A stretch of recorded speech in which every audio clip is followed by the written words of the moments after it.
Hi అండి, అందరికీ నమస్కారం. Welcome to Manasa vlogs. అందరూ ఎలా ఉన్నారండి? నేనైతే బాగున్నాను. ఈరోజు అయితే గుడ్డు పీన్స్కాయ కర్రీ అయితే చేయబోతున్నాము. అందుకోసం ముందుగా 1/2 డజన్ గుడ్లు అయితే ఉడికించుకున్నాను. ఇలా వేపు అయితే తీసుకుందాం పక్కకి.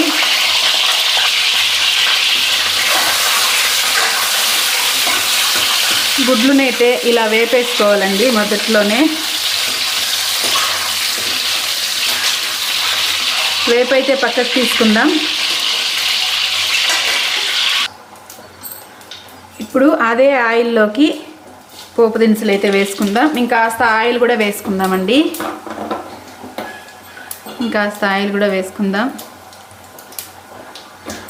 గుడ్డు పీన్స్కాయ కాంబినేషన్ కూడా చాలా బాగుంటుందండి. కొంతమందికి తెలియకపోవచ్చు, కానీ నేను చాలాసార్లు చేశాను. చాలా బాగుంటుంది కూడా, చాలా సింపుల్గా కూడా.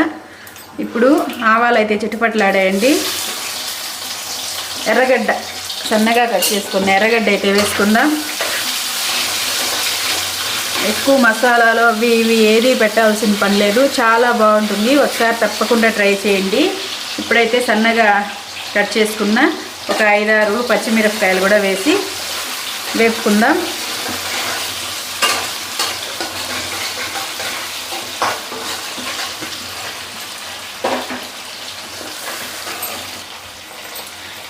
ఇప్పుడైతే అల్లం, తెల్లగడ్డ, గసగసాలు, చెక్క, లవంగాలు పేస్ట్ అయితే వేసుకుందామండి. వేసుకొని పచ్చివాసన పోయే వరకు అయితే వేపుకుందాం.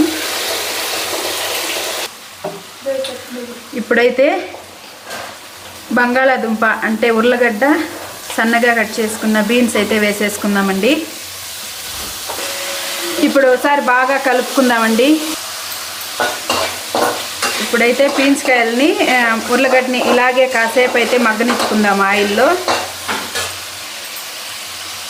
ఉప్పు అయితే ఇప్పుడే వేసేసుకుందామండి, తొందరగా మగ్గుతుందన్నమాట.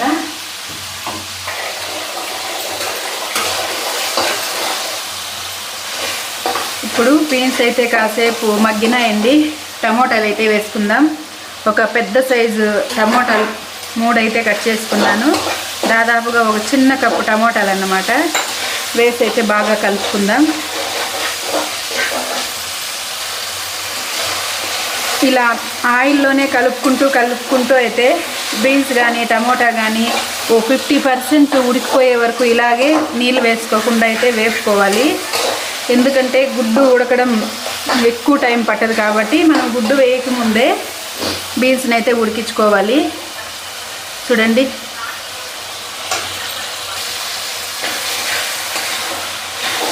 ఇప్పుడు ఆల్మోస్ట్ ఉడికిపోయింది అన్నమాట. బీన్స్ సగం దాకా ఉడికిపోయింది.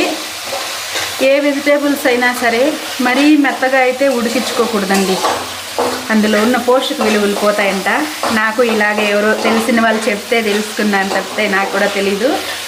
మరీ ఎక్కువ నున్నగా ఉడకపెట్టేయకూడదు వెజిటేబుల్స్ని అయితే. ఇప్పుడు గుడ్లు అయితే వేసుకుందామండి.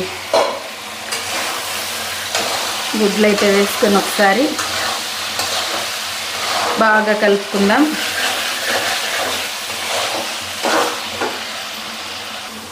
ఇప్పుడైతే మసాలాలు వేసుకుందాం.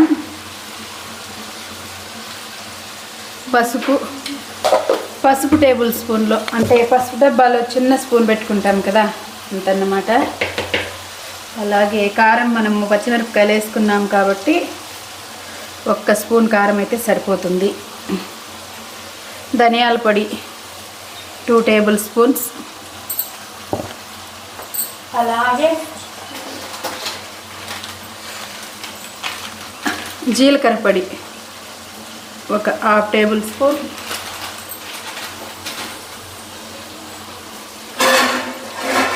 ప్రస్తుతానికి ఇవైతే వేసి కలుపుకుందాం. ఇంకా కొన్ని అయితే వేయాలి, వేసుకుందాం.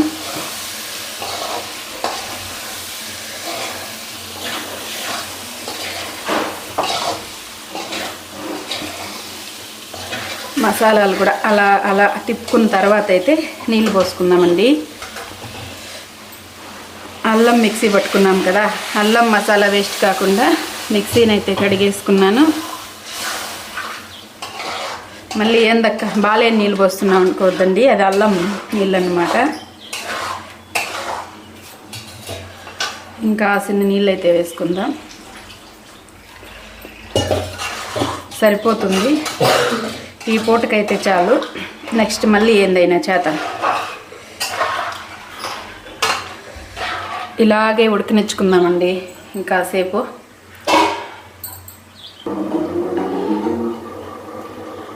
ఇప్పుడైతే మూత తీసి చూద్దాం. స్మెల్ అయితే అదిరిపోతా ఉందబ్బా నిజంగానే. కర్రీ కూడా బ్రహ్మాండంగా ఉంటుంది. ఫైనల్గా కాస్త చికెన్ మసాలా, గరం మసాలా అయితే వేసుకుందాము. ఇప్పుడైతే చిటికెడు గరం మసాలా, చిటికెడు చికెన్ మసాలా వేసి కలుపుకుందామండి.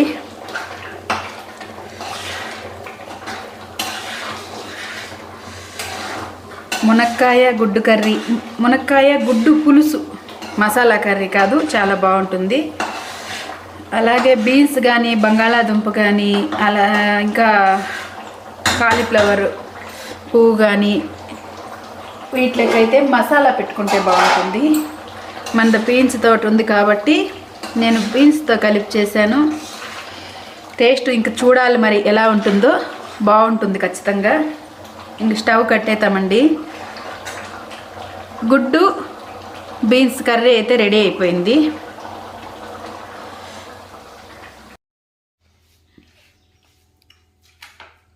గుడ్డు పీంచుకాయ కర్రీ సూపర్గా ఉంది. ఇది వెజ్, లైట్గా నాన్ వెజ్ రెండు కలిపితే కూడా మంచి ఎక్స్పెరిమెంట్గా దీంతో అప్పుడు ఆలు కూడా ఉంది. మొత్తం టేస్ట్ అయితే సూపర్ ఉంది. పరోటాకి బాగా సెట్ అవుతుంది. సబ్స్క్రైబ్ చేసుకోండి.